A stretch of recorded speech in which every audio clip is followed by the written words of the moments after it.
নমস্কার সম্রাটবাবু। হ্যাঁ, হ্যাঁ, নমস্কার। যেটা দেখা যাচ্ছে যে ইতিমধ্যেই আপনাদের কংগ্রেসের বিভিন্ন সংগঠনের সেখানে পদাধিকারীদের এবং নতুন পদাধিকারী নিয়োগ করা হয়েছে, পাশাপাশি নতুন কমিটি করা হয়েছে। সেখানে আপনিও কংগ্রেসের ছাত্র সংগঠনের রাজ্য সভাপতি ছিলেন।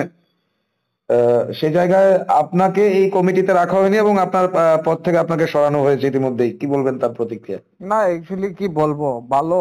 এখন একজনকে দায়িত্ব দিছে, এখন তো দলের মধ্যে মানে বিজনেস চলছে, বিজনেস, বুঝলেন তো? হুম। কারণ আপনি জানেন যে আমি ছাত্রদের, যুবকদের কিভাবে লড়াই করেছিলাম একটা সময়।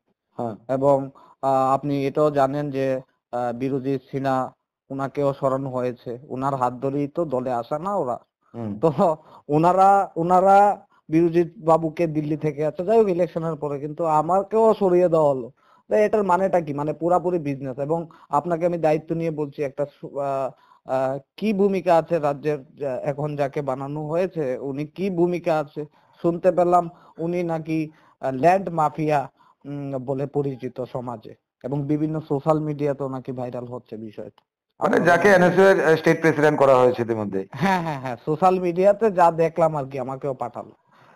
একটা বিষয় যেটা সেখানে কি আপনাদের মনে হচ্ছে যে বীরজিৎ সিনহা কিংবা বীরজিৎ সিনহার অনুগামী বলে আপনাকে বলা হতো বা ধরা হতো? বীরজিৎ সিনহা সভাপতি ছিলেন বা বীরজিৎ সিনহার সঙ্গে আপনাকে প্রতিনিয়তই দেখা যেত, সেই হিসাবে কি আপনি আপনারা মনে করছেন যে আপনাকে বাতিল করা হয়েছে বা আপনাকে বাদ দেওয়া হয়েছে?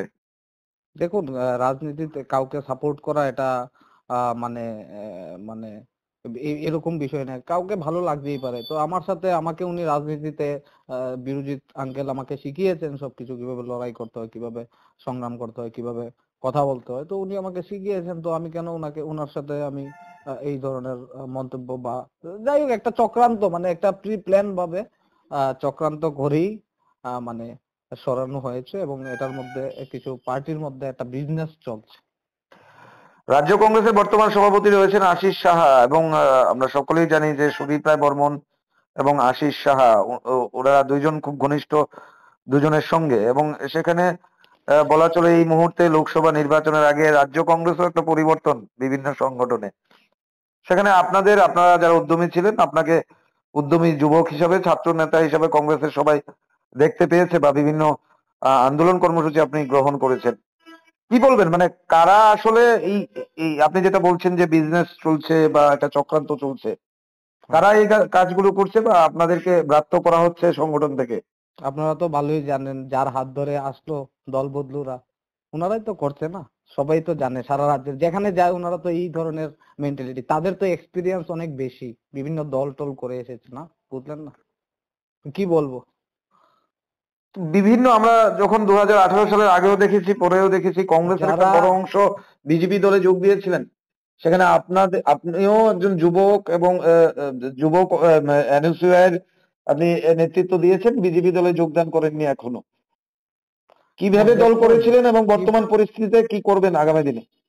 না দেখুন, কারোর সম্পত্তি নয় যারা এই এই 2016 সালে সোনিয়া জি, রাহুল জি, প্রিয়াঙ্কা জি কে জুতা পিটাই করে কংগ্রেস ভবনে, প্রদেশ কংগ্রেস সভাপতি তখন বিরোধী সিনহা ছিল, উনাদেরকে আক্রমণ করে গেল, এখন উনারাই দল চালাচ্ছেন। তো সেটা রাজ্যের মানুষ জানে ভালো করে। আর কারোর সম্পত্তি নয় কংগ্রেস পার্টি, ঠিক আছে? আজকে কাউকে পদ দেবে, ওনারা চালাবেন, আগামী দিনে আরেকজন হবেন, কোনো অসুবিধা নেই তো। তো ওনারা করছেন, করুক না, এটা কিছুদিন সাময়িক, কিছুদিন ব্যবসা ট্যাবসা করবে, ভালো। কারণ কংগ্রেসের এই যে অন্তর্কুন্দল, সেটা তো দীর্ঘদিনের একটা অভিযোগ সম্রাট বাবু। আপনিও ওই দল করেছেন, করছেন বা এখনো ওই দলে রয়েছেন। কি বলবেন দেখুন, অন্তর্কুন্দলের কি অন্তর্ঘাত, অন্তর্কুন্দল, এই যে অভিযোগগুলো ছিল, এখনো কংগ্রেস সংস্কৃতিতে এটা এখনো বহাল? দেখুন, এই যে হচ্ছে, এই যে সারা ত্রিপুরায় আপনারা যা দেখেছেন যে ছাত্র যুবকদের স্বার্থে আমরা কিভাবে লড়াই করেছি, এবং কংগ্রেসের হয়ে আমরা কিভাবে মানুষের স্বার্থে আমরা কথা বলেছি। তার জন্যই তো আমি, কত আমার বিরুদ্ধে এলিগেশন, আমি জেল পর্যন্ত কেটেছি আপনারা জানেন। এবং হ্যাঁ। অনেক মামলা, পশ্চিম থানা, পূর্ব থানা, আগরতলা শহর, বিভিন্ন, সারা ত্রিপুরা, কৈলা শহরে, বিভিন্ন জায়গায় আমার এখনো মামলা, আমার কোর্টে হাজিরা দিতে হয়। তো এটা তো আমি নিঃশর্তভাবে পার্টির জন্য করেছি, ঠিক না? তো এই ধরনের যদি কার্যকলাপ, মানে এই ধরনের আর যদি হয়, তাহলে আর কি বলার আছে, সেটা রাজ্যের ছাত্ররা, যুবকরা বিচার করবে। সেখানে অবশ্যই তো দিল্লির নেতৃত্বের অনুমতি ছাড়া এই পরিবর্তনগুলো হচ্ছে না বা নতুন কমিটি হচ্ছে না, সম্রাট বাবু। হ্যাঁ, কি আমার কাছে বলবো, যতটুকু তুই কি খবর বলবেন এই আছে, বিষয়ে? খবর আছে যে দিল্লিও জানে না বিষয়টা, ঘুমে রেখেই করেছে। তাহলে কি মনে হচ্ছে না যে এই কংগ্রেসের এই যে সিস্টেম, সেখানে দিল্লি কংগ্রেসকেও ঘুমে রেখে করা, এটা আপনাদের তরফ থেকে বিভিন্ন সময় অভিযোগ থাকে? তাহলে কি যারা স্থানীয় রাজ্য নেতৃত্বরা রয়েছে তারা এরকম একটা জাতীয় দলের নেতৃত্বদের কি ঘুমে রাখতে পারেন? কি বলবো এখন, সেটা তো আইসিসিও দেখা উচিত, হাইকমান্ডও দেখা উচিত। হাইকমান্ডকে মিসগাইড করছে, হাইকমান্ডকে মিসগাইড করেই তো এইভাবে করছে। সব লিডারদের সাথে বৈঠক করা উচিত ছিল, একটা কমিটি দেবে, পিসিসি কমিটিও তো সবাই মানছে না। কি মনে হচ্ছে, যেটা এই কংগ্রেস যে জায়গায় দাঁড়িয়েছিল আমরা দেখতে পেয়েছিলাম যে গত 2023 সালে আবার আবার কিছু নতুন করে কংগ্রেস একটা সংগঠন নিয়ে নাড়াচাড়া হয়েছিল, বা এরা যে জোট হয়েছিল সিপিআইএম এর সঙ্গে। তো কংগ্রেস তো ভেঙেছে 2018 আগে থেকেই। হুম। তো আপনার কি মনে হয়, আপনি যেহেতু হতাশ এতদিন কংগ্রেসের দুরবস্থাতে, তো 18 সালের পরে আপনাকে বা আপনার মতো কিছু মানুষকে দেখা গিয়েছিল কংগ্রেসের পতাকা নিয়ে বিভিন্ন আন্দোলন কর্মসূচি বা মাঠে থাকতে, এই মুহূর্তে আপনিও হতাশ, কি বলবেন এটা নিয়ে? না, কংগ্রেস কি আরো ভাঙবে আগামী দিনে? হতাশ টতাশের কোনো বড় কথা নয়। বড় কথা হলো মানুষের জন্য কথা বলা, মানুষের স্বার্থে লড়াই করা, ছাত্রদের সাথে কথা বলা। এখানে হতাশ টতাশের কোনো বড় কথা নয়, ঠিক আছে? হ্যাঁ, আর আর পদ কোনো বড় কথা নয়, ঠিক আছে? এখন যদি এরকম যারা, এটা এটা আমার বক্তব্য নয়, এটা আপনারা হয়তো বা আমাকে ফোন করেছেন, আমি বলেছি হ্যাঁ। এটা, যারা মানে অফিস বিয়ারার আছে। আমার প্রশ্ন হলো এখানের মধ্যে, ঠিক আছে আমাকে সরিয়েছে ভালো কথা, কিন্তু অন্য অফিস বিয়ারারও তো আছে, অফিসিয়াল, তাদেরকেও তো দায়িত্ব দিতে পারতো। একটা 16-17 বছরের বাচ্চা কি রাজনীতি বুঝবে?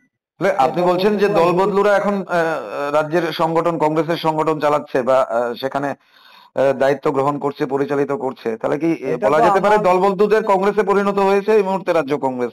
এটাই তো, এটাই তো আপনারা তো দেখেছেন, সিনিয়র নেতৃত্বরাও তো স্টেটমেন্ট দিল। হুম। আমার তো একা বক্তৃতা নয়, তো এটা তো খুব সবাই জানে। শীঘ্রই বা আগামী দিনে কি সম্রাট রায়ের নতুন কোন রাজনৈতিক পরিকল্পনা বা রাজনৈতিক সিদ্ধান্ত রাজ্যের মানুষ দেখতে পাবে, সম্রাট বাবু? এটা ওয়েট এন্ড সি, দেখা যাক। ধন্যবাদ। Thank you.